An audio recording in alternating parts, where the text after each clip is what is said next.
Boa tarde, boa noite, boa madrugada. Não sei a que horas você vai estar acompanhando essa nossa pequena reflexão. Eu quero primeiro agradecer a você por estar acompanhando, creio que você está acompanhando aqui conosco. E também convidar você a curtir, compartilhar aquilo que se faz, né, normalmente, para que outras pessoas sejam alcançadas. E assim você estará junto comigo, né? Estaremos trabalhando para acrescentar, eu creio, alguma coisa, né? Se não acrescentarmos também, pelo menos para estarmos meditando na palavra do Senhor. Vamos orar? Senhor, muito obrigado, porque o Senhor não nos deixa desapercebidos e sem saber o que fazer.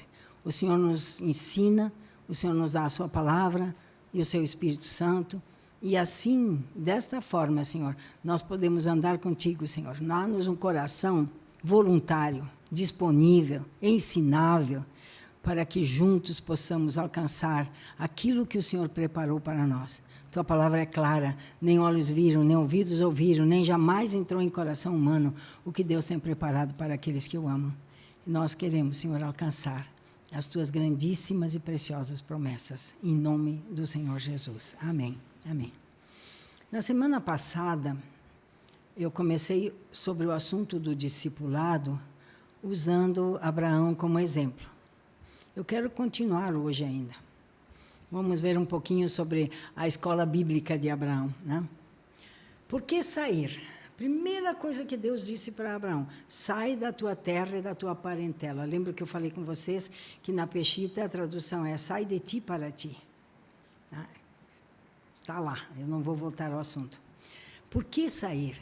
Porque você não vai se alinhar com Deus na sua própria natureza carnal, na sua própria terra, na sua própria família, na sua própria mente, nos sentimentos da tua origem. Saia da terra no âmbito natural. Não significa trocar de cidade. Não significa abandonar a família. Não é neste sentido. É no sentido de viver, no sentido de existência, no sentido mesmo de vida. Não importa a geografia, né? Sai do que você sabe.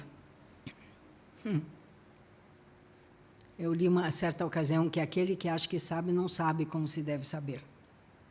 Sai do que você sabe. Saia do que você tem vivido. Essa é a escola bíblica de Abraão. Há uma decisão a tomar e um preço a pagar para o que Deus tem, e que é totalmente outro daquilo que Abraão vivia até então. Desculpe. Eu vou te mostrar uma terra, Deus disse a ele. Primeiro Deus disse, sai. E depois ele disse, eu vou te mostrar. A obediência à primeira ordem vai levar à promessa. E nunca o inverso. Não é primeiro a promessa e depois a primeira ordem. Eu não vou ler aqui, mas se você for ler Hebreus 11, 8 a 10, e depois nos versículos 15 e 16, a primeira coisa que Abraão teve que fazer foi deixar a sua vida para trás. Foram 75 anos de vida que ele já tinha vivido. A minha idade. É a minha idade, 75 anos. Já pensou se Deus me diz, deixa tudo? Nós precisamos estar prontos para largar tudo, para que o Senhor nos leve para algo que nós não conhecemos e não sabemos ainda. Então, a primeira coisa foi sair. A segunda coisa, ir para uma terra que ele não conhecia. Não sabia onde ficava, não sabia como chegar lá. Ou seja, a segunda palavra, eu te darei, vem depois de teres obedecido a primeira. Eu quero chamar a atenção para uma coisa para nós aqui. Quando Deus chamou Abraão para sair da sua terra, para uma terra que Deus mostraria, Abraão, como eu disse, Abraão não conhecia essa terra, assim como você e eu não conhecemos como a feição, vamos dizer assim, a configuração que vamos tomar sendo discipulados pelo Senhor. Nós não temos ideia de como seja, né? temos alguns vislumbres através dos homens de Deus, relatada a vida deles nas Escrituras, coisas que eles fizeram, mas assim, o Senhor vai nos conduzindo para algo que é desconhecido para nós, que só Ele sabe, né? Então, ele não sabia para onde estava indo no natural. Ele não sabia. Certo? Ele não conhecia a terra, como nós não conhecemos a configuração que vamos tomar, tendo sido discipulados pelo Senhor e por aqueles que o Senhor coloca na nossa vida para fazer isso.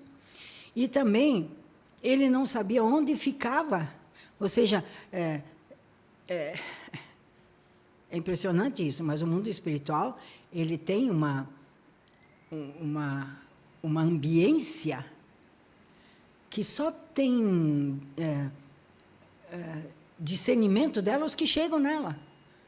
Não adianta eu querer, por osmose, passar para outra pessoa uma ambiência espiritual, tipo como se fosse quase como uma geografia. Não tem como. É a vivência, que muitos, inclusive, são contra, porque acham que é emocionalismo. Eu estou falando de homens completamente, mulheres completamente rendidos na mão de Deus. Eu não estou falando de pessoas emocionadas. Estou falando de pessoas que decidiram seguir a Cristo a qualquer custo. É desses que eu estou falando, porque foi assim com Abraão. Abraão também não sabia como chegar lá, assim como nós não sabemos como chegar lá.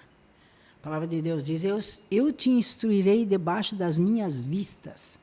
É Ele que nos dá a direção. Ele nos dá a palavra, mas a palavra precisa se tornar vida em nós, para que ela possa fazer efetivamente aquilo para que foi enviada. Então, Abraão não sabia para onde ele estava indo no natural, mas ele olhava para uma cidade. Ele olhava para Jerusalém. Ele tinha uma descrição dela no seu espírito humano, dada a ele por Deus, para testemunho e para colocar a sua esperança diante dele. Abraão viveu em tendas, assim como nós estamos em tenda. Nosso corpo é uma tenda. É um templo do Espírito Santo, mas é uma tenda. Nós moramos aqui, nosso espírito mora aqui. Né? Nós somos um espírito que tem uma alma e habita num corpo. Ele viveu em tendas, de um lugar para outro, foi indo, seguindo, na direção de um lugar cujos fundamentos foi Deus que levantou.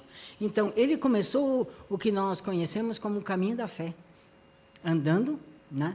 Ele nunca mais teve em sua mente as memórias de lembranças da terra que ele deixou. Nós sabemos de um povo que saiu do Egito e que tinha saudade dos alhos e de tudo mais que eles comiam no Egito.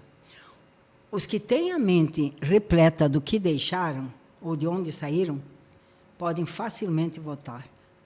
Porque o caminho do discipulado é um caminho difícil, é um caminho de renúncia, negue-se a si mesmo.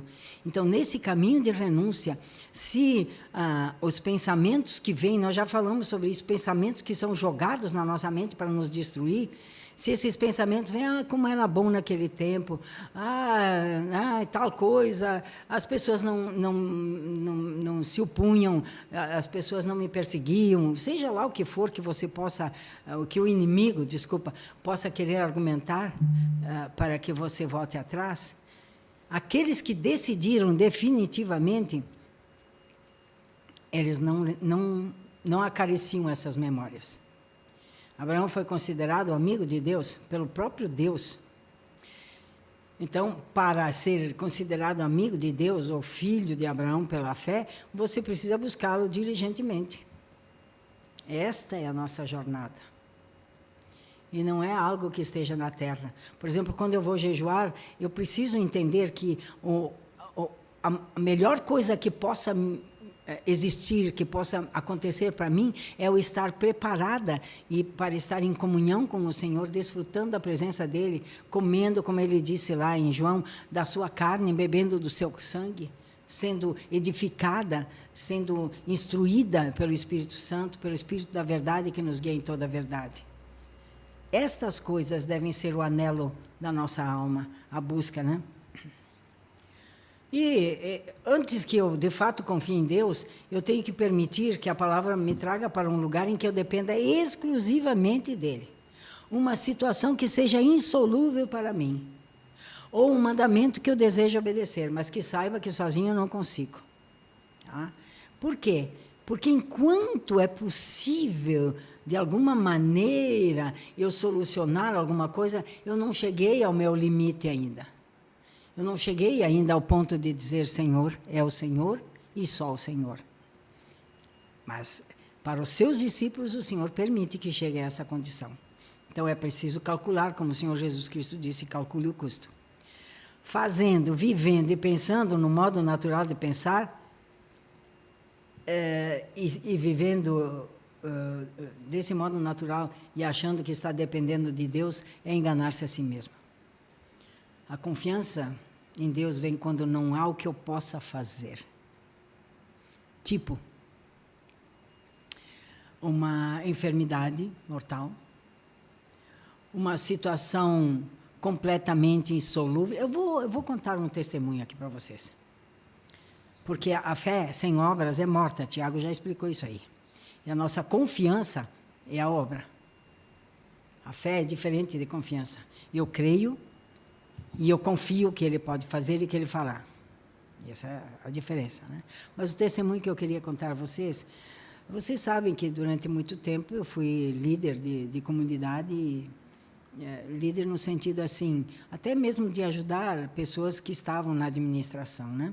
E chegou um tempo em que nós estávamos sem recursos para o aluguel. E o aluguel não era barato. O aluguel era, se não me engano, naquela época, 11 mil reais. Bastante tempo atrás. E faltava um dia para vencer aquele aluguel e nos faltavam 5 mil reais. Eu estou dando os valores para você entender. Faltava um dia, era de tarde. E eu orei, eu disse, Senhor, esta é a solução que só o Senhor pode nos dar. Eu não sei o que fazer, mas o Senhor sabe o que o Senhor pode fazer, se o Senhor quiser fazer. O que aconteceu é que no final daquela tarde, um homem recebeu uma recompensa muito grande, assim, de muitos anos de trabalho numa empresa, e sem ninguém falar nada, ninguém falou, ninguém sabia da situação, quero frisar bem isso, ninguém sabia da situação. Ele chegou na comunidade e fez a oferta de 5 mil reais. Então, quando chega, esse é um exemplo, quando chega no limite, que não tem saída, muitas vezes Deus permite que isso aconteça. Sabe por quê? Para nos amadurecer na fé para com Ele. Então, não tenha receio dos desafios. Não tenha receio. Confia em Deus. Coloca na presença do Senhor. E peça instrução. Peça a Ele que Ele faça aquilo que Ele quiser fazer, porque Ele é o Senhor. Às vezes Ele não responde positivamente, para nós, do nosso ponto de vista, positivamente, como eu falei aqui.